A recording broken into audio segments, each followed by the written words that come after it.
Hello friends, டேஸ்டியான egg rice செய்கிறதுக்கு கடாயில் 5 டேபிள் ஸ்பூன் நல்லெண்ணெய் சேர்த்துக்கலாம். எண்ணெய் சூடானதும் கடுகு புரிஞ்சதும் 1 டேபிள் ஸ்பூன் கடலைப்பருப்பு வறுப்பட்டதும் 7லேருந்து 8 பல் பூண்டை தட்டி சேர்த்துக்கிறேன். சேர்த்துட்டு ஒரு பெரிய வெங்காயம், 3 வரமிளகாய், 1 கேரட், 7லேருந்து 8 பீன்ஸை நறுக்கி சேர்த்துக்கிறேன்.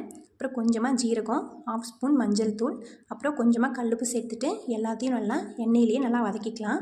கேரட் பீன்ஸ் எல்லாம் நல்லா வதங்கினதும் ஒரு தக்காளியை சேர்த்துக்கிறேன். சேர்த்துட்டு 1 டேபிள் ஸ்பூன் கரம் மசாலா, ஒரு கொத்து கருவேப்பிலையில் சேர்த்துட்டு தக்காளி நல்லா பச்சை வாசனை போகிற அளவுக்கு வதக்கிக்கலாம். மசாலாலாம் மிக்ஸ் ஆகி பச்சை வாசனை போனதும் அதில் 4 முட்டையை சேர்த்துக்கிறேன். நான் இன்றைக்கி 250 கிராம் ரைஸ் எடுத்திருக்கேன். அதுக்கு 4 முட்டை கரெக்டாக இருக்கும். 4 முட்டையை சேர்த்துட்டு 1 டேபிள் ஸ்பூன் மிளகுத்தூள் சேர்த்துட்டு முட்டையை நல்லா பச்சை வாசனை போகிற அளவுக்கு வறுத்துக்கலாம். முட்டை நல்லா வறுப்பட்டதும் நாம் அதில் ரைஸை சேர்த்துக்கலாம். 250 கிராம் ரைஸை ஆற வச்சு இதில் சேர்த்துட்டு மறுபடியும் 1 டேபிள் ஸ்பூன் மிளகுத்தூள் சேர்த்து நல்லா கலக்கினா சூப்பரான எக் ரைஸ் ரெடி.